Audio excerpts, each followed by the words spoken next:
Well, let me ask you about Trump on that front, about the election, 2020 election, and maybe the better question is about January 6th. Do you think January 6th was a big deal? I do. How big of a deal? Compared to what? Civil War. I think it was less of a big deal than the Civil War. Okay. No, I mean, so it's a very interesting thing, though, right? Because we have not only the event. That's clever, actually. It's not only the event, but it's what led up to it, and what has happened since, and did it change what is considered on the table that citizens can, should, or might do if they disagree with the results of an election? Well, it's a fair enough question there, raised by David Pakman. He's being interviewed here by Lex Fridman. And I've said before that I don't really see how Lex Fridman got so popular as a podcaster. But we'll see. I've been watching some more clips. I'll do some more, and maybe my opinion will change. But more importantly, with this clip, yeah, he's asking him, David Pakman, about January 6th.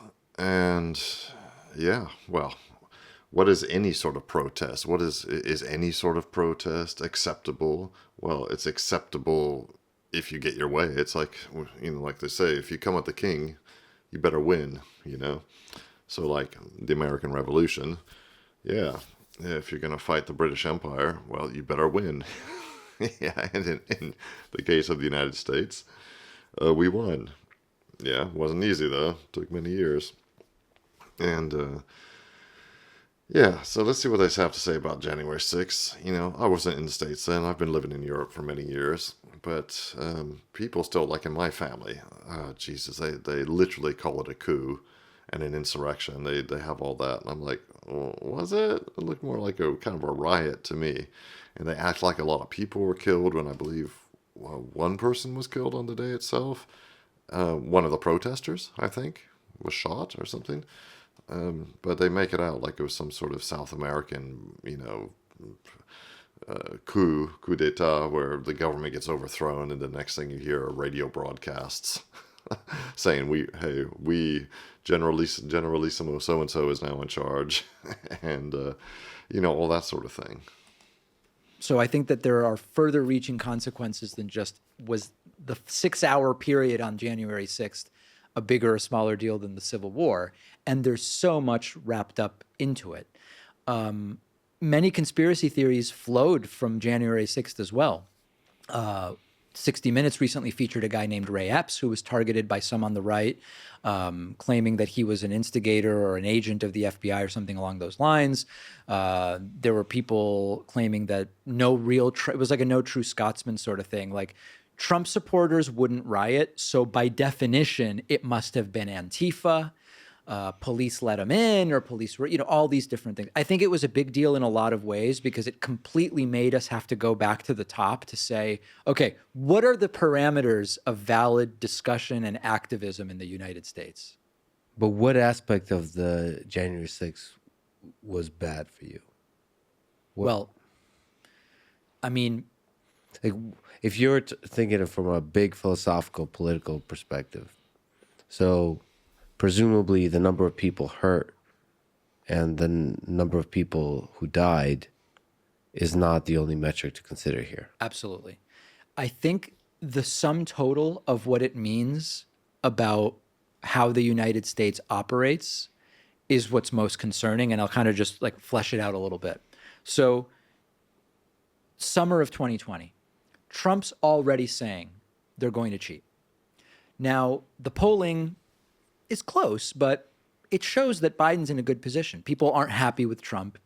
Any reasonable person would look and say, it's going to be close, but it wouldn't be a crazy thing if Biden won.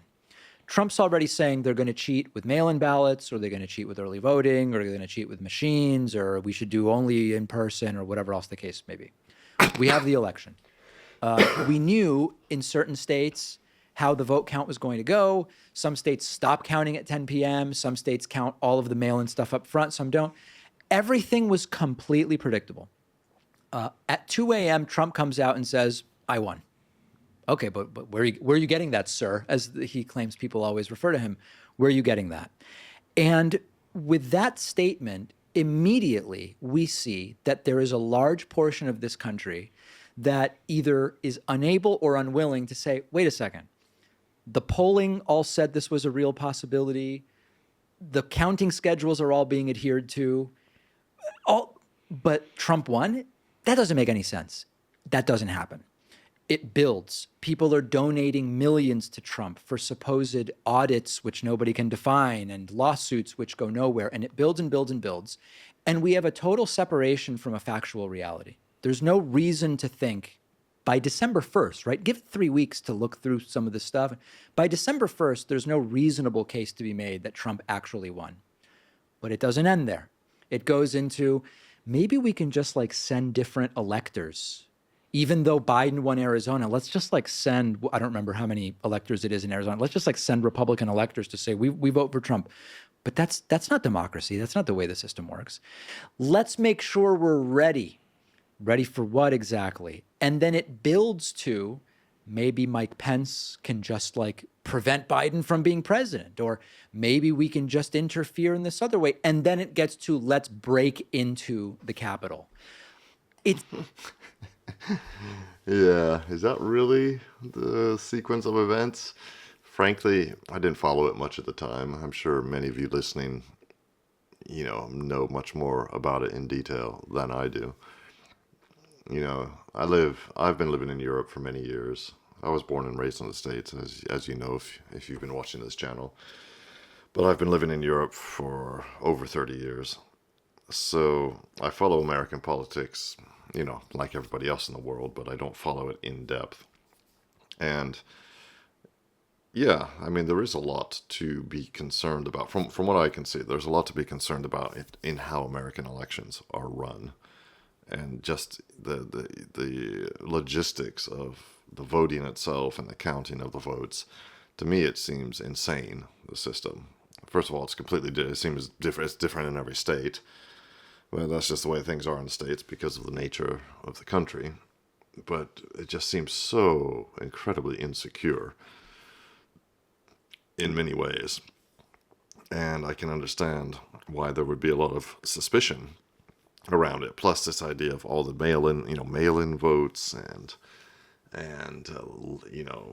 early voting by and all the just dropping off your vote in a box. That's not open to tampering.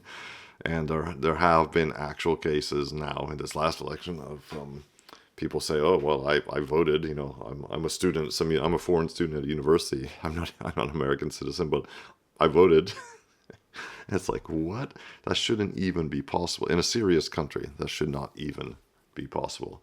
Now, I live in a Western European country, which I consider moderately to not very serious. And the voting is much more secure here. It's the height of saying we no longer comport ourselves attached to what is a verifiable factual reality.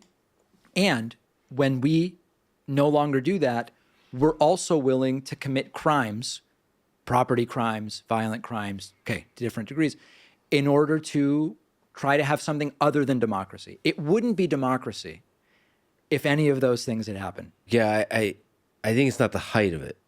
I think there's still a case to be made that did not leave the realm of protest versus a violation of the principles of democracy.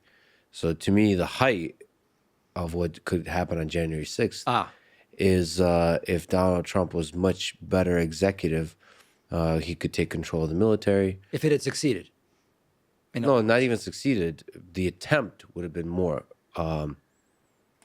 This is what, do you see what I mean about Lex Fridman? I don't even understand what he's trying to ask here.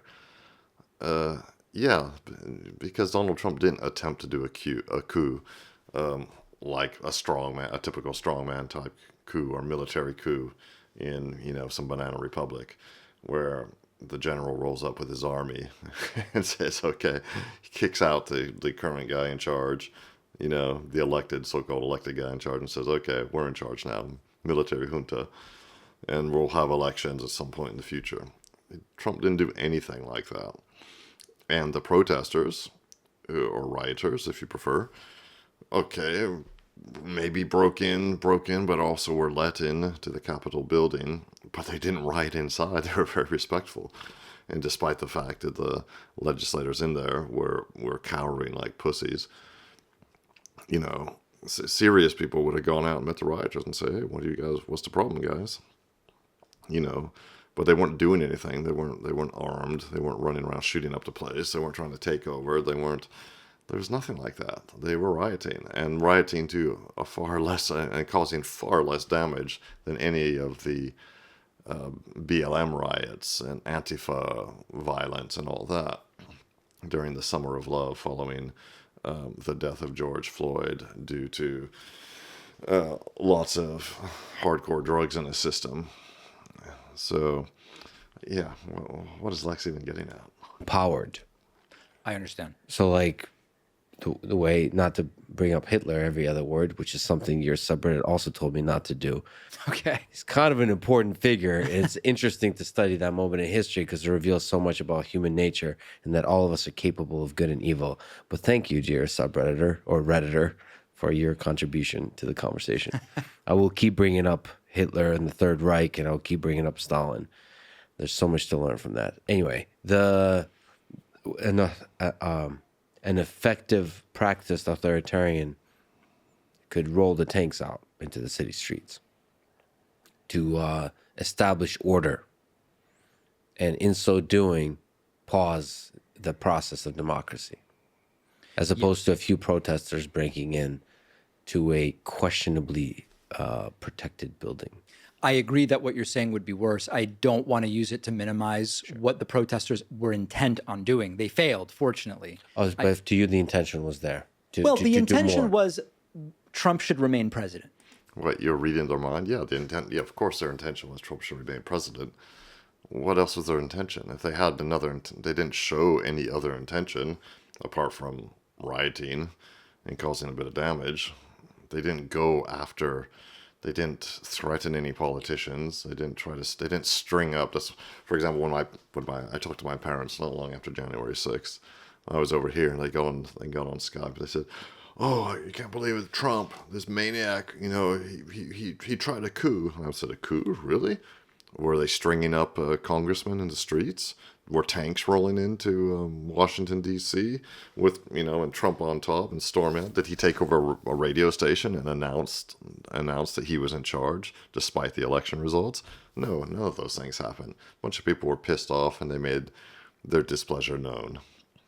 And a lot of them have been tried and are in jail for it. Some of them for what seemed to be excessively long sentences. So let me know what you think about all this. David Pakman, I've never been impressed with him. I haven't been impressed with Lex Fridman, but David Pakman I really dislike. He seems very weaselly and squirrely. And yeah, I'm sure I'll be doing more clips with him. Let me know what you think in the comments. In the meantime, please like and subscribe. It really helps me grow the channel and continue making content for you.